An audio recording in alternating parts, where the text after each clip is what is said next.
Hello guys, welcome back to the channel. Welcome to another 2024 horror film review. There's been loads this year. Absolutely great year for horror. And tonight we're looking at M. Night's Trap. This came out in, I think it must have been October. I'm sure it was.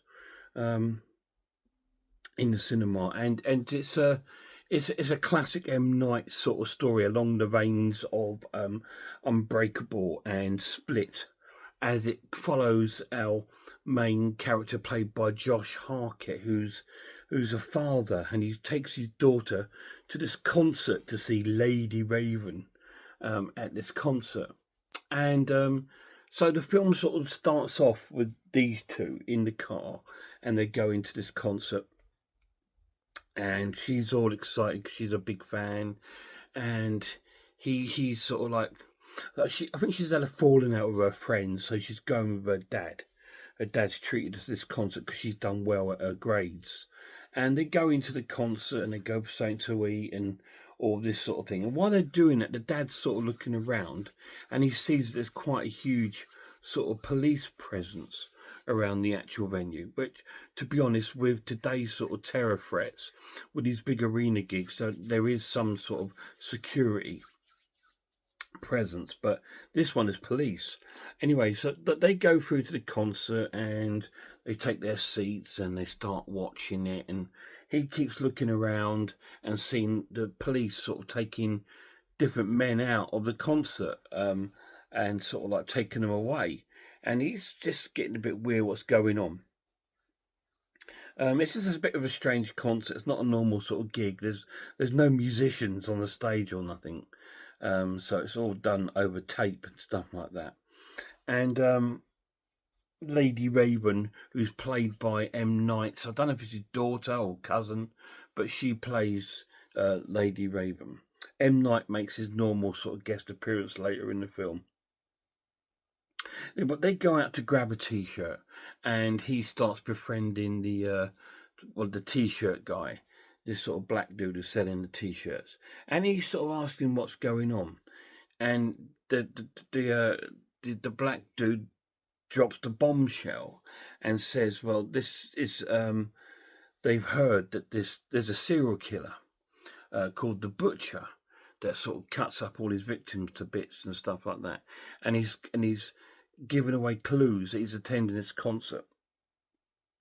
So the whole concert is a trap, and there's police there, there's armed units turn up, the FBI turn up, and they've barricaded the whole sort of concert, and they're stopping every sort of male on the way out, questioning them to see if they fit the description." And he goes to the toilet at one stage, and he checks his phone, and we see on his phone he's got like a video set up of like a basement in the house, and he's got like his Chinese guy tied up, chained up in the basement with carbon dioxide sort of cylinders around the room, which he can set off at any point. So he's our killer. And then he keeps leaving his girl at the seat. He keeps going out, trying to find ways out, looking sort of trying to find sort of ways to get out. But there's an FBI sort of agent there, and she's sort of like, she's a bit like a cracker sort of character, from the Robbie Coltrane Cracker series. She's a psychological sort of thing. She's sort of reading what he's going to be doing, predicting it. It's like a mind game going on. And the whole first 45 minutes of the film is at this concert where he's trying to find a way out, and eventually he bumps into M. Night, who plays like one of the employees of Lady Raven, and he says a lie to him about his daughter having cancer and stuff like this, and so they get invited to join Lady Raven on stage. So the young girl's over the moon, and then they get invited backstage. So this is the way he's sort of trying to find his way out. But they're all in on it. They're all in on it.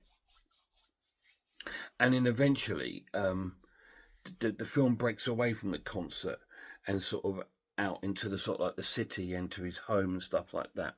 And then it's like a big cat and mouse sort of film where there's sort of like he's trying to outsmart the police and FBI, and they're trying to outsmart him.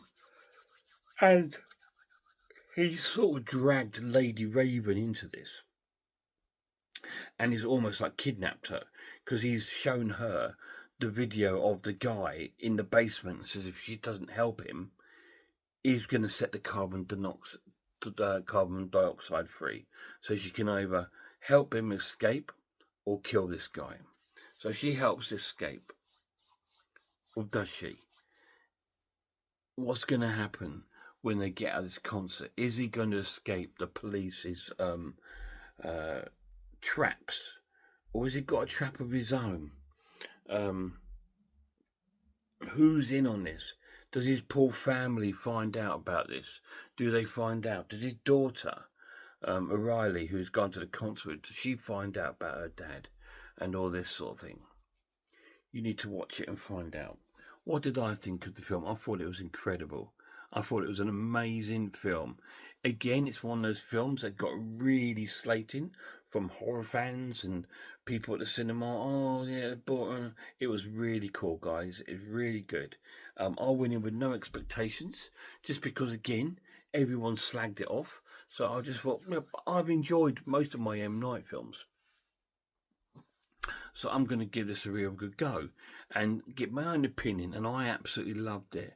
I thought it was really cool. Yes, it's not like a normal horror. It plays out more like a sort of a psychological thriller horror. Obviously, the horror is he's a serial killer, and he's trapped in his venue with hundreds of people, and it's stuff like this, and it's a bizarre one because there's no gore. I don't even know if there's any killings in the film, but it's one of those sort of films that just grips you from start to finish, almost like a sort of Hitchcock sort of film, and it plays out a little bit like that. And I really, really enjoyed it. I thought it was really cool. The pluses of this edition, it looks really cool. It looks amazing. It's really well shot. The concert looks realistic to a point, apart from there's no musicians there. The acting is pretty cool. Josh Hartnett is really good in his role. His daughter's really cool.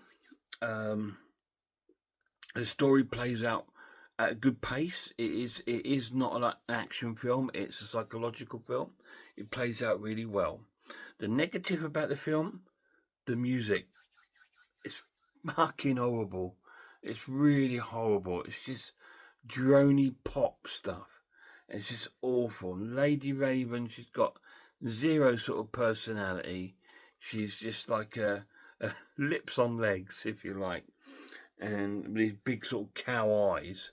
And she's just like, yeah, it's just like. But there again, it is aimed at sort of teenage girls that like this sort of music, and it is it's a pop concert, not I wouldn't call it a gig. It's a pop concert, and for what it is, it's all right. It does its purpose. And some of the concert was quite unrealistic. A pop artist wouldn't drag a person from the audience and come and get them to dance on stage with them and all this, and then sort of like befriend them and all this. That just wouldn't happen. That doesn't happen. But anyway, that was a little bit unrealistic. And I said the music was horrible.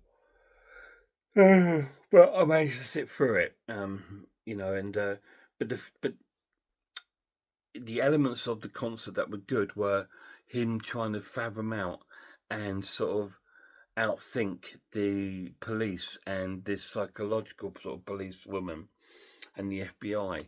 And that was really cool and really good. Really enjoyed it. I'm going to score this an awesome watch and give it a 9 out of 10. It's not a 10 out of 10 because there's no gore sort of kills in it to speak of. It's just a really good psychological horror thriller film, and I absolutely loved it. It's up there with Split and Unbreakable. It's up there with those sort of films. Really cool. Trap, 9 out of 10. Any of you guys seen it? If you have, let me know down below. You probably have if you've been to the cinema to see it. I think it did quite well at the cinema. Quite a few people went to see it, and it came out with a mixed bag. Reviews I've seen again been mixed. I looked at Mark Kermode's one, and he said it's worth a watch. It's quite good. You know, it's got some good points about it, but it just sort of frizzles away a little bit. I didn't find that. I quite liked the ending. I thought it was quite cool, and I really enjoyed the film.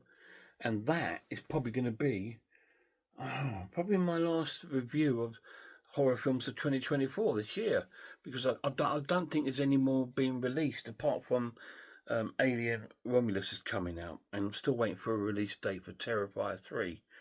So if they come out, they will get reviews on my page. But can't guarantee it'll be this side of this year. I don't know. But I hope you've enjoyed my reviews this year.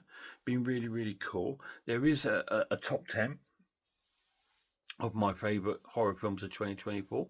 Please go and check that out when it's up on my channel. There might be a few that you agree with, some you disagree with. There might be some that you haven't seen, and you might think, "Oh, I might check that out." So give that a chance if you get time. But if you don't, go and check out some other horror channels. Check out Horror Hands, Horror Geek, Man v Film, RS Design, Pizzawell, The Maniac, Cat Watches Horror Movies, Grumpy Andrews, Haunted House. And a massive shout out to my lad. Till next time, look after yourselves, look after one another, and I really hope I see you all soon.